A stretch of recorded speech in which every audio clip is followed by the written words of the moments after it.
Hello students, आज हम लोग इलेक्ट्रिक डाइपोल पढ़ाई करेंगे। इलेक्ट्रिक डाइपोल का बताता हूं मैं सबसे पहले आपको डेफिनेशन होता क्या है। An electrostatic arrangement of two equal and opposite charges separated by small distance. Equal, दोनों का मैग्नीट्यूड सेम है, but opposite, polarity different, opposite, separated by a very small distance 2a, है ना। उसको हम लोग बोलते हैं, इस सिस्टम को बोलेंगे हम लोग इलेक्ट्रिक डाइपोल। ठीक है। एक बच्चों टर्म होता है dipole moment, electric dipole moment. इसको हम लोग क्या डिफाइन करते हैं? इसको हम लोग डिफाइन करते हैं कि it is product of magnitude of charge and distance between those two charges. मतलब P vector is equal to Q into 2a। P vector is equal to Q into 2a। ठीक है। It is a vector quantity, P vector, है ना। It is a vector quantity. तो चलिए, magnitude तो हमारा हो गया, P vector is equal to Q into 2a। Dipole moment का मैंने आपको डेफिनेशन बता दिया। ये हम एक टर्म डिफाइन करते हैं, product of charge and distance between those two charges. Direction from minus Q to plus Q. Vector quantity है तो डायरेक्शन होगा ही। कैसे है? माइनस क्यू से प्लस क्यू की ओर। ठीक है। ये माइनस क्यू हो गया और ये प्लस क्यू हो गया। अब बच्चों मैं आपको डिफाइन करता हूं दो points, axial point and equatorial point. इसके एक्सिस के अलोंग जो पॉइंट होगा बच्चों, ये हो गई हमारी एक्सियल पॉइंट। इसके इक्वेटोरियल लाइन के अलोंग जो पॉइंट होगा दैट इज इक्वेटोरियल पॉइंट। ठीक है। इन दोनों पॉइंट पे बच्चों हम लोग निकालने वाले हैं इलेक्ट्रिक फील्ड इस सिस्टम ऑफ चार्ज की वजह से। चलिए हम लोग कैलकुलेट करते हैं।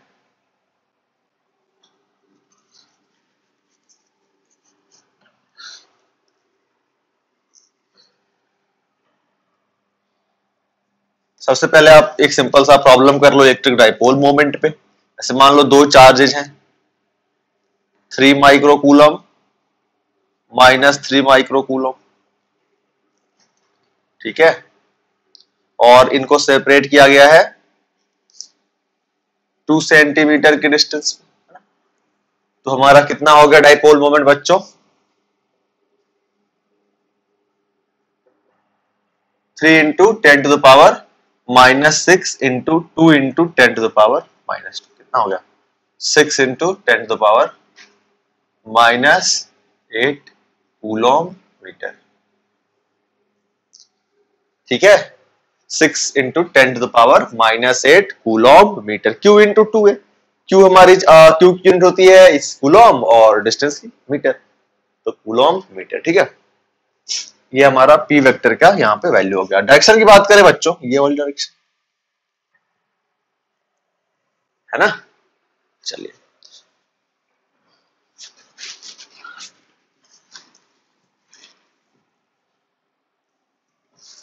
तो चलिए कैलकुलेट करते हैं हम लोग electric field at axial point.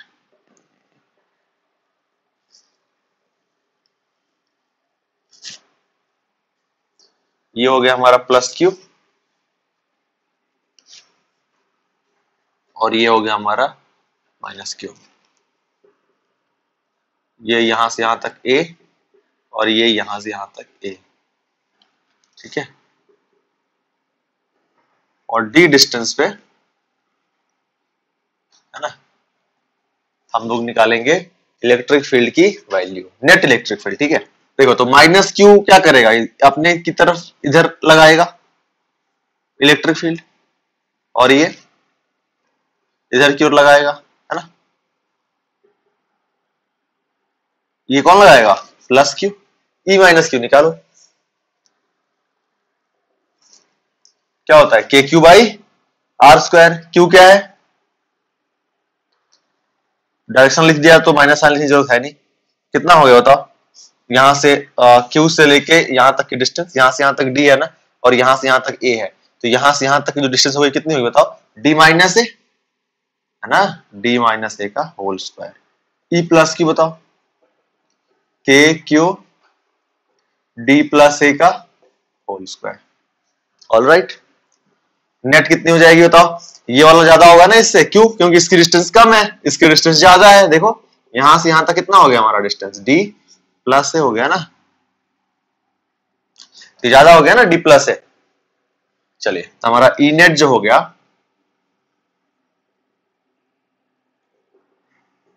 E minus Q minus E Q, ठीक है।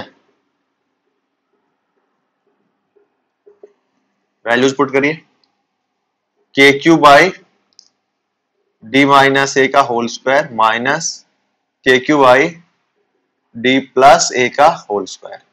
एलसीएम क्या हो जाएगा, देखो डी माइनस ए का whole square into D plus A का होल स्क्वायर, ठीक है। के क्यू दोनों में है ना बच्चों, कॉमन ले लो यहां पे के क्यू, यहां क्या बच जाएगा, डी प्लस ए का whole square minus D minus A का होल स्क्वायर, ठीक है ना। यहां देखो, इसको मैं यहां लिखता हूं, E net is equal to K Q, ये जो है हमारा डी माइनस ए का whole square into D plus A का whole square, sorry,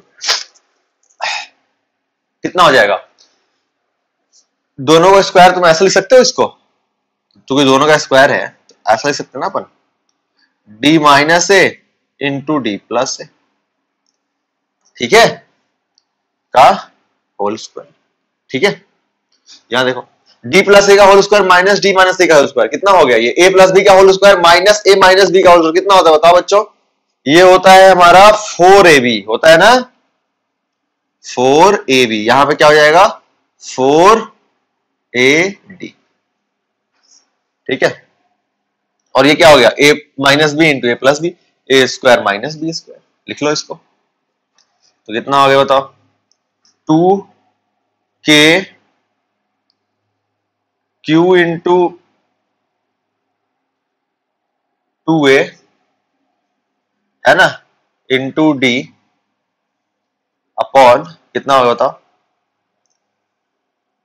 D square minus A square का होल स्क्वायर, ठीक है। और ये q इंटू टू क्या लिख सकते हैं बच्चों, डिफाइन किया था मैंने आपको, ये क्या होता है, डाइपोल मोमेंट p लिख सकता हूं मैं, तो कितना हो गया 2kpd divided by D square minus A square का होल स्क्वायर। ये बच्चों आ गया हमारा ई नेट की वैल्यू, और डायरेक्शन देख रहे हो आप इधर की ओर है, माइनस क्यू से प्लस क्यू, माइनस क्यू से प्लस क्यू, मतलब वही डायरेक्शन जिधर हमारी डायरेक्शन होती है किसकी, डाइपोल मोमेंट की। डाइपोल मोमेंट की भी तो डायरेक्शन बच्चों ऐसे ही होगी, माइनस क्यू से प्लस क्यू की ओर। तो हमारा क्या आ गया आंसर बताओ, 2kpd upon D square minus A square. तो हमारा ई नेट, मैं चाहूं तो यहां पे वेक्टर भी दे सकता हूं, इसको मैं मिटा देता हूं, है ना। यहां पे देखो,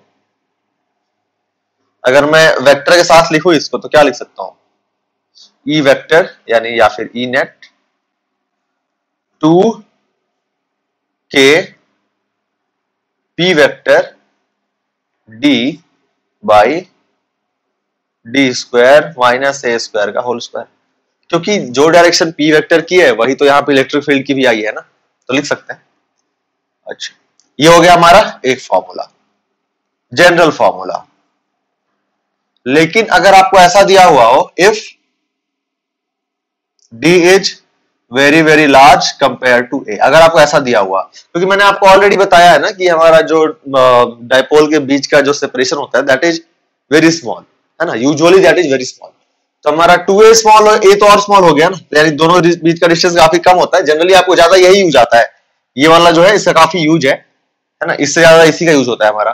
तो d अगर बहुत बड़ा है a से तो उसका स्क्वायर तो और ज्यादा बड़ा हो जाएगा, मतलब इसके आगे ये क्या हो जाएगा, नेग्लिजिबल, है ना। तो हम लोग इस डी स्क्वायर के सामने इसको निग्लेक्ट कर सकते हैं। तो हमारा जो बच्चों ई नेट हो जाएगा दैट विल बी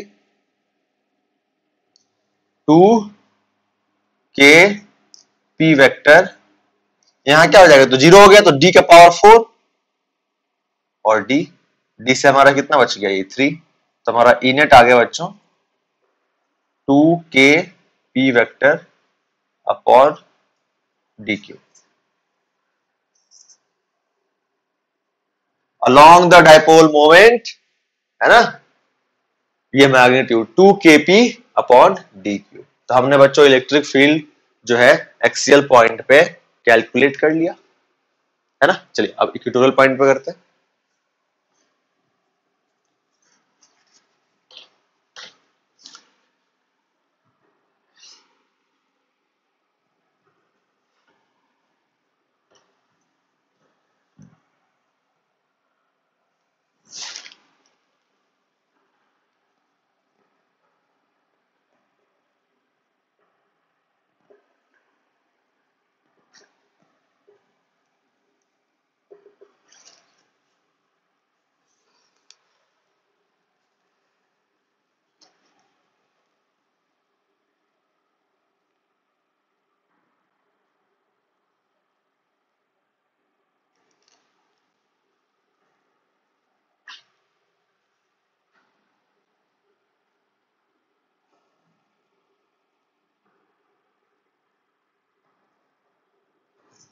ठीक है, ए है ना। तो अब हमें यहां पे निकालना है, तो क्या करेंगे बताओ। सबसे पहले इसकी वजह से देखो बच्चों, इसकी वजह से इलेक्ट्रिक फील्ड कैसी होगी, वो ऐसे ये अपनी तरफ अट्रैक्ट करेगा, और ये प्लस की वजह से, है ना, ये माइनस क्यू की वजह से माइनस क्यू की तरफ, और प्लस क्यू से अवे। ठीक है, ओके। अगर मैं इसको मिला दूं, यहां देखो, इसको मैं डी है ना, ये मैं भी मिटा देता हूं इसको, ये डी है, याद रखना इसको कि ये डी था। अभी मैं इसको अगर मिला दूं ऐसे, ठीक है ना, तो बच्चों ये हो गया हमारा थीटा, है ना। यहां अगर मैं एक इसके पैरेलल डालूं इलेक्ट्रिक फील्ड, तो ये भी थीटा। ठीक है बच्चों, ओके। तो ये हमारा क्या हो गया, E प्लस क्यू, और ये क्या हो गया बच्चों, E माइनस क्यू। ठीक है ना, that is electric field due to plus Q and this is electric field due to minus Q. कोई डाउट नहीं है आपको इसमें? ऑलराइट, आपको दिख रहा है कि यहां से यहां तक ए है ना, यहां से यहां तक ए है, और ये यहां से यहां तक जो है बच्चों वो डी है। यहां से यहां तक की जो डिस्टेंस है ना, दैट इज डी। तो अगर ये थीटा, तो बच्चों ये भी क्या होगा हमारा थीटा, है ना। हमारा ये पूरा ट्राइंगल क्या होगा, आइसोस्केलस होगा ना, ए है ना, ये डी, तो ये कितना हो गया root under A square plus D square, और ये भी कितना होगा root under A square plus D square. जैसे इसकी अगर मैं लेंथ बताऊं आपको, तो इसकी लेंथ क्या होगी बच्चों, root under A square plus D square, और इसकी भी इतनी बराबर होगी root under A square plus D square. तो ये थीटा हमारा, अगर ये एंगल थीटा तो ये थीटा, तो ये भी थीटा, है ना, ऑल्टरनेट एंगल देखो।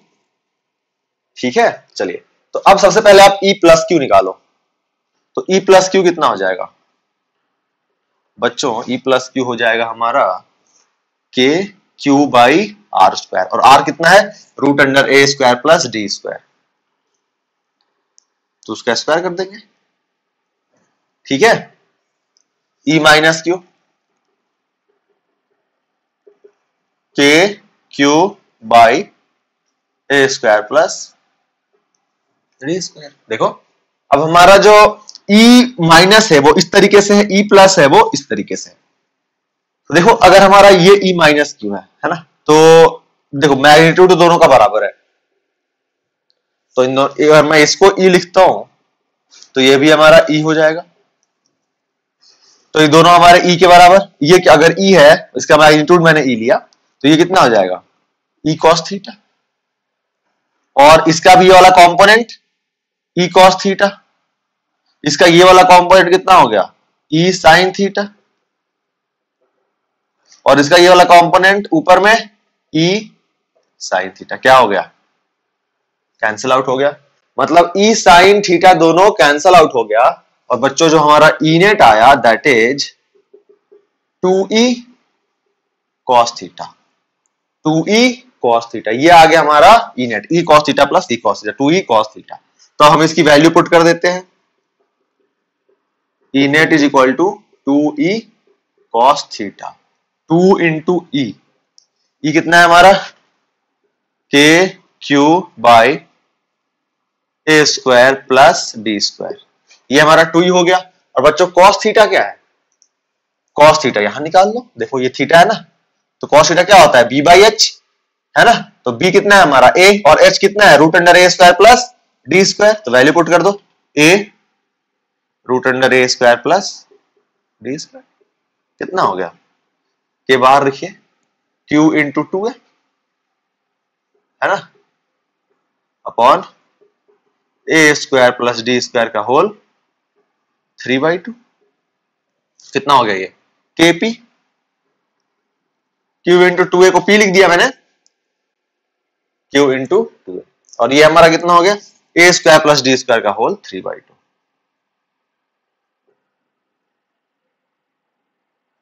तो ये आ गया बच्चों हमारा ई नेट, कितना आ गया, ई नेट जो हमारा आ गया वो आ गया। अगर वेक्टर फॉर्म में लिखो तो क्या लिख सकते हो, -2k p vector upon, sorry 2 नहीं ना, -k p vector A square plus D square का होल 3/2। क्यों, देखो ये माइनस क्यू है ये प्लस क्यू है, तो p वेक्टर किसके लॉन्ग होता है, माइनस क्यू से प्लस क्यू, यानी डाइपोल मोमेंट की डायरेक्शन ये है हमारी, और लेकिन इलेक्ट्रिक नेट इलेक्ट्रिक फील्ड की डायरेक्शन कैसी है, ऐसी, ऐसा।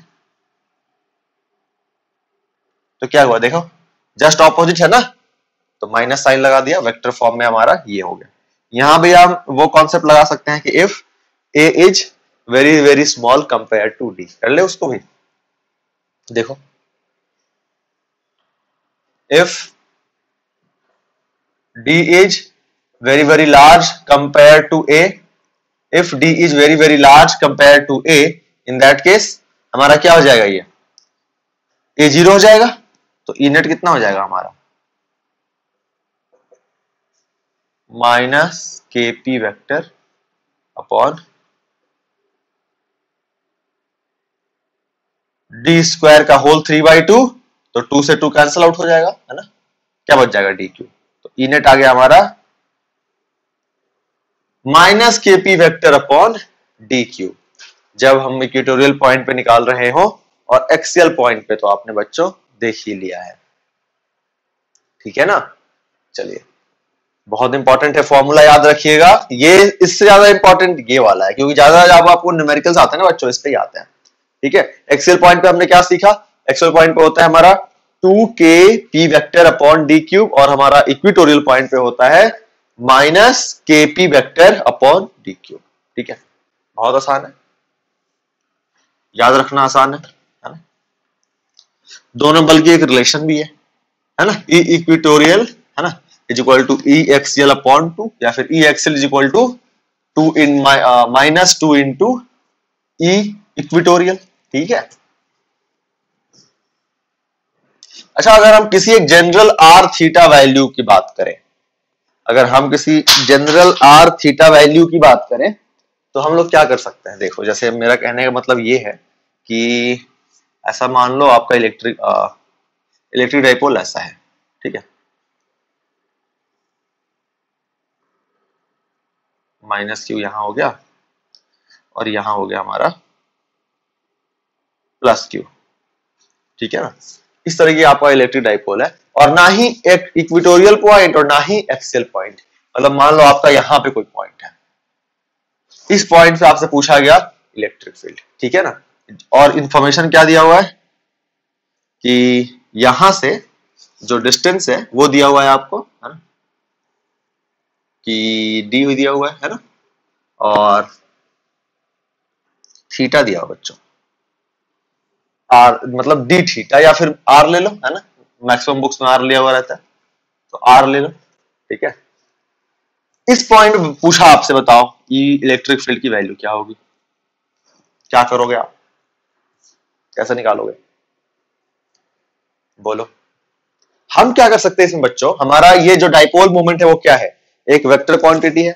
तो अगर एक वेक्टर क्वांटिटी है हमारा डाइपोल, तो हम लोग क्या कर सकते हैं, उसको कंपोनेंट ले सकते हैं उसका। मतलब कैसे कंपोनेंट ले सकते हैं, एक तो इसके पैरेलल, किसके पैरेलल, आर वेक्टर के पैरेलल, क्या फायदा होगा, हमारा ये एक्सियल पॉइंट हो जाएगा। एक इसके परपेंडिकुलर, क्या फायदा होगा, ये हमारा इक्वेटोरियल पॉइंट बन जाएगा उस डाइपोल मोमेंट का। जैसे देखो ये हमारा क्या हो गया, पी वेक्टर, ये क्या हो जाएगा,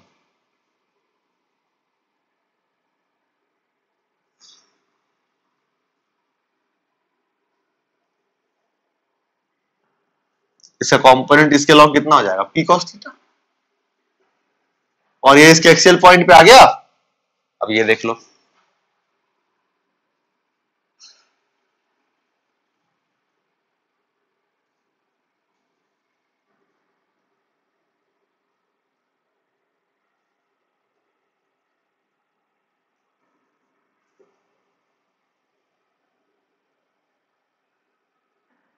ये हो गया, ये वाला डाइपोल हो गया पी कॉस थीटा, और ये वाला डाइपोल हो गया पी साइन थीटा। ये पी कॉस थीटा के एक्सियल पॉइंट पे और पी साइन थीटा के इक्वेटोरियल पॉइंट पे, देख लो। अब हम लोग क्या कर सकते हैं, निकाल सकते हैं ना, बहुत आसान हो गया हमारे लिए, है ना। और यहां पे अगर ये इंफॉर्मेशन दिया हुआ है कि R is very very large compare to A, तो हम लोग सिंपल वो वाला फॉर्मूला लगा देंगे, है ना। अगर नहीं भी दिया है तो भी तो हमने डिराइव किया था ना, उसके साथ हम लोग बस क्या लगा देंगे, कॉस थीटा, और थीटा की वैल्यू हमें दी ही हुई है ना। तो मैं इस वाले कंडीशन के साथ डिराइव करता हूं। अगर आपको, आप बिना इस कंडीशन वाले डाउट के साथ भी अपने कॉपी में कर लेना, आसान है, बहुत ही आसान है, कुछ करना तो है नहीं उसमें, है ना। मैं ये वाला कर देता हूं, देख लो। तो हमारा क्या हो जाएगा इसके इक्वेटोरियल पॉइंट पे,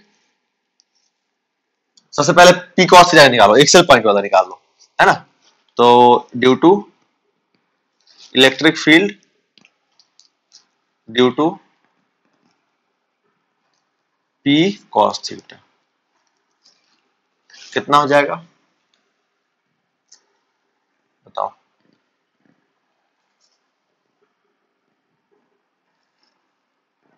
टू के पी कॉस थीटा अपॉन, यहां से जो डिस्टेंस होगी, यहां से यहां तक जो हमारी डिस्टेंस होगी, यहां से यहां तक आर दिया हुआ है, आर कहां से कहां दिया हुआ है, यहां से लेके यहां तक, और हमने ऑलरेडी ले लिया है ए से आर, है ना। तो हम इसको क्या ले लेंगे, two P K P cos theta upon R cube, ठीक है। और आपको ड्राइव करने की जरूरत भी नहीं है दूसरा वाला, क्योंकि हमें उसका यूज आता नहीं है। जैसे अगर आप एचसी वर्मा में देखोगे तो एचसी वर्मा में अलग तरीके से इसका डेरिवेशन किया गया है, but derivation is very long, है ना। उसमें हमारा E equal to minus D by D R वाले कॉन्सेप्ट से किया गया है, बट आपको उतना करने की जरूरत नहीं है ना, क्योंकि उसका कहीं यूज होता नहीं है। तो हमें बस ये इसका ही यूज होगा, इतना ही पढ़ो आप, ये डेरिवेशन ही याद रखो, ये बहुत यूजफुल है ना, वो वाला यूजफुल है नहीं। अगर हाँ, अगर आपको कुछ एक बार या ऑब्वियसली अगर आपको मतलब देखना है तो you can go through HC Verma, है ना, वहां उस वाला डेरिवेशन आप देख लेना, आपको वो भी समझ में आ जाएगा, क्योंकि we have already discussed E equal to minus DV by D R, and in next class हम लोग electric potential due to electric dipole भी डिस्कस कर लेंगे। उसके बाद से वो वाला भी आपको समझ में आ जाएगा, आप खुद से उसको डिराइव कर सकते हो। देखो E equal to 2 kp cos theta upon R cube, है ना, ये हो गया हमारा, ठीक है। और पी साइन थीटा निकाल लो,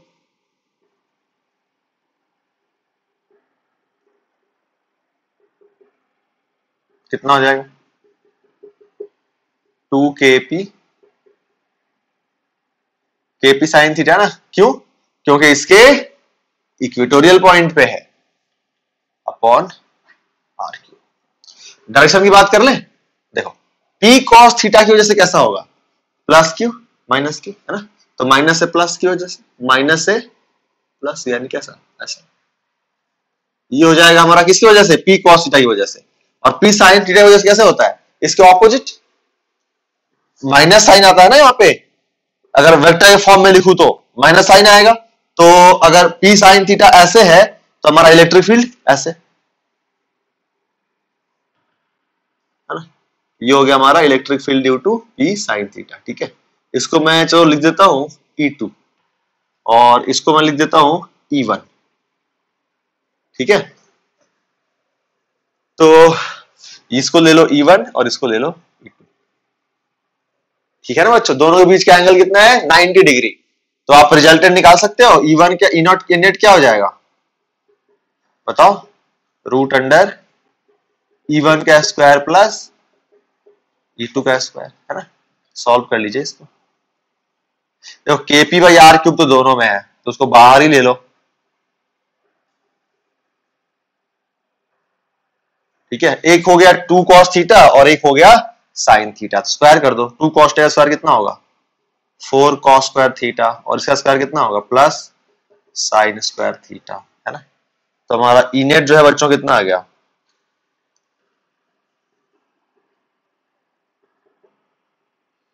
KP बाई R क्यूब, है ना। ये एक cos स्क्वायर थीटा को sin स्क्वायर थीटा के साथ करके 1 कर दो, तो ये 1 हो गया प्लस 3 cos स्क्वायर थीटा। ये आ गया बच्चों हमारा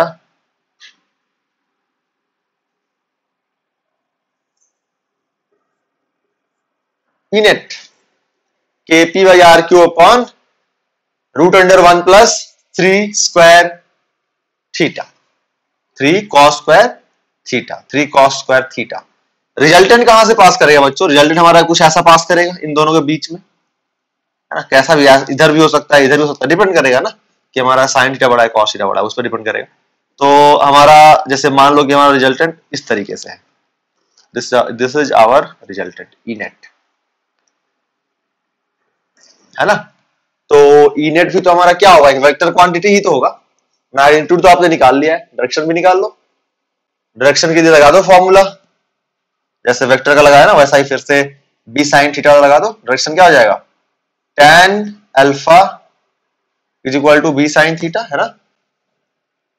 E2 by E2 sin theta, है ना, sin 90 a plus b cos theta, यानी E1 प्लस cos 90 0, है ना। tan अल्फा कितना आ गया हमारा E2 बाई E1, यानी alpha is equal to tan inverse E2 by E1।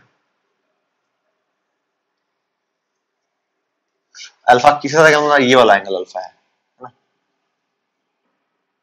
E1 के साथ। किसके साथ E1 के साथ, मतलब जो P cos थीटा वाली जो मैग्नीट्यूड है ना उसके साथ इसने अल्फा एंगल बनाया। तो हमने देख लिया electric field due to electric dipole, axial point, equatorial point और एनी अदर जनरल पॉइंट। ठीक है, चलिए अब हम लोग कुछ करते हैं न्यूमेरिकल्स।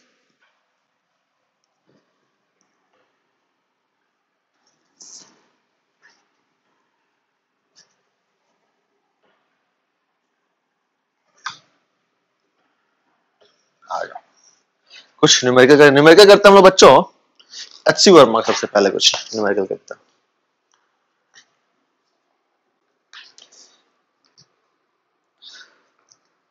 तो सबसे पहले तो HC वर्मा का हम लोग करते हैं, ये हमारा चैप्टर है इलेक्ट्रिक फील्ड एंड पोटेंशियल, है ना। उसका क्वेश्चन नंबर हम लोग कर रहे हैं 72। ठीक है ना, तो देखिए 72 में क्या कह रहा है। 72 में कहता है ये, 3 charges are arranged on the vertices of an equilateral triangle as shown in the figure. Find the dipole moment of the combination. देखिए ये हो गया हमारा 3 charges. This is plus 2q. This is minus q. This is minus q. और ये है बच्चों हमारा इक्विलेटरल ट्रायंगल, मतलब ये सारे एंगल कितने हो गए हमारे 60 डिग्री के, है ना। और सारे साइड लेंथ भी बराबर, कितना वो दिया हुआ है हमारा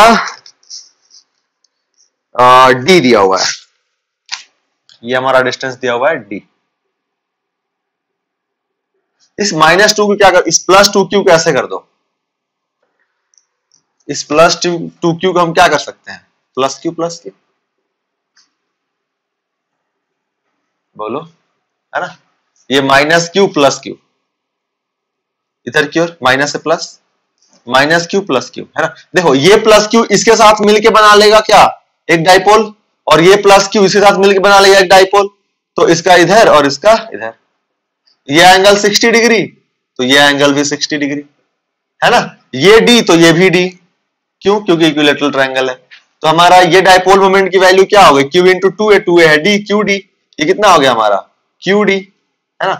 तो और इन दोनों का रिजल्टेंट कितना हो जाएगा, हम लोग निकाल लेंगे, है ना, रूट थ्री क्यू डी निकल जाएगा ना, किससे, आप कर लो, वेक्टर लगा लो, तो रूट अंडर क्यू डी की स्क्वायर, क्यू डी का square plus 2 into Q D into cos 60, पता है ना आपको, जब 60 डिग्री हो तो हमारा रूट थ्री हो जाता है, कोई नहीं कर देता हूं मैं, चलो देखो, Q square plus D square 2 Q D into cos 60, 1/2 होता है ना, 1/2 1/2 है, क्या आ गया हमारा, root under 3 Q square D square, कितना हो गया,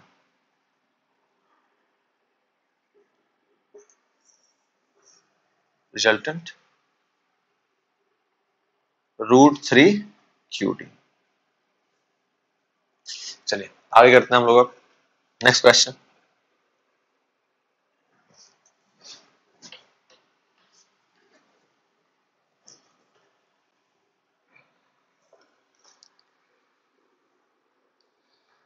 Find the magnitude of the electric field at the point P in the configuration shown in figure. For D is very very large compared to A. Take 2QA is equal to P. है ना। तो देखो इसमें तो हमारा जो A B ये बहुत आसान है, मैं C कर देता हूं डायरेक्ट।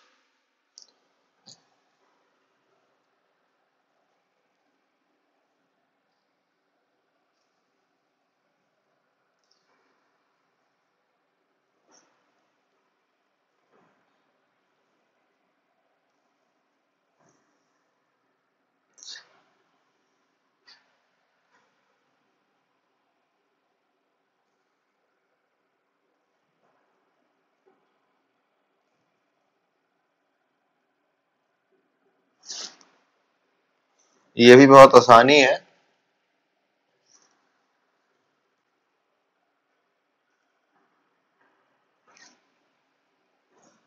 और ये हमें दिया हुआ है कि D is very very large compare to A। देखो क्या करेंगे हम लोग, इसको ये पॉइंट है ना, इसको तुम एक डाइपोल बना लो, किसको, इस माइनस क्यू को और इस प्लस क्यू को एक डाइपोल बना लो, जिसके इक्वेटोरियल पॉइंट पे क्या लाई करेगा, ये पॉइंट P लाई करेगा। तो तुम क्या करो, इस डाइपोल की वजह से, कौन सा डाइपोल, ये और ये, इस डाइपोल की वजह से जो इनसे दोनों मिलकर जो डाइपोल बनेगा उसके इक्वेटोरियल पॉइंट पे इलेक्ट्रिक फील्ड निकाल लो, कैसे आएगा, क्यू के ऑपोजिट इधर क्यों रहेगा, है ना, क्यू के ऑपोजिट इधर क्यों रहेगा ना, इस पॉइंट पे, किधर, कितना, पी पॉइंट को यहां लिख लो, क्या वैल्यू होगी बताओ, केपी अपॉन आर क्यूब, यहाँ पे आर कितना, डी है ना, केपी कितना होगा, के और पी, पी कितना हो जाएगा, क्यू इंटू टू ए, केपी अपॉन डी क्यूब, इधर की ओर, और ये क्यू को एक पॉइंट चार्ज रखो, तो ये क्यू किधर फोर्स लगाएगा, खुद से, अबे पॉइंट चार्ज वाला फॉर्मूला, और क्या फॉर्मूला होता है electric field due to a point charge का, K Q upon are square, यानी कितना, के क्यू, आर कितना है यहाँ पे, डी, के क्यू अपॉन डी का स्क्वायर, तो कितना हो गया हमारा, केपी अपॉन डी क्यूब और के क्यू अपॉन डी स्क्वायर, और दोनों के बीच का एंगल कितना हो गया बच्चों, 90 डिग्री। आप सॉल्व कर सकते हो ना, इसको फाइंड आउट कर सकते हैं ना आप, रिजल्ट निकाल दीजिए आप इन दोनों का, कितना हो जाएगा, के क्यू बाई डी स्क्वायर का होल स्क्वायर प्लस के पी बाई डी क्यूब का होल स्क्वायर, ये आ जाएगा हमारा आंसर, इसको सॉल्व कर लेना, ठीक है, गुड। इसको मुझे सॉल्व करके बताना, मुझे कमेंट सेक्शन में इसको बताना कितना आंसर होगा। और क्वेश्चन करें, और तो इसमें हमारा कुछ बहुत ही ज्यादा आसान है जो कि आप लोग कर लोगे, सिंपल क्यूब इंटू टू ए पे बेस्ड है। चलिए अब हम लोग क्वेश्चन करते हैं बच्चों, जेई एडवांस का करते हैं कुछ क्वेश्चंस। जेई एडवांस का हालांकि इलेक्ट्रिक डाइपोल से क्वेश्चन बहुत कम पूछा गया है, लेकिन एक क्वेश्चन आई थिंक है जेई एडवांस में, वो भी पूरा क्वेश्चन नहीं हुआ, शायद क्वेश्चन का एक पार्ट ही है, देखता हूं मैं। हाँ ये देखो क्वेश्चन पूछा गया था 2003 में, 4 मार्क्स का क्वेश्चन था, लेकिन हम लोग बस 2 मार्क्स का करेंगे। क्यों? क्योंकि बाकी जो ए मार्क है उसके लिए मुझे आपको पढ़ाना जरूरी होगा एनर्जी, जो कि हम अगली क्लास में पढ़ेंगे, है ना। तो इसका जो फर्स्ट पार्ट है उसको हम करेंगे अगली क्लास में, लेकिन जो पार्ट सेकंड है इसका वो मैं आपको अभी करवाता हूं। तो बच्चों ये 2003 का क्वेश्चन है, कह रहा है a positive point charge Q is fixed at origin. इसको मिटा देता हूं।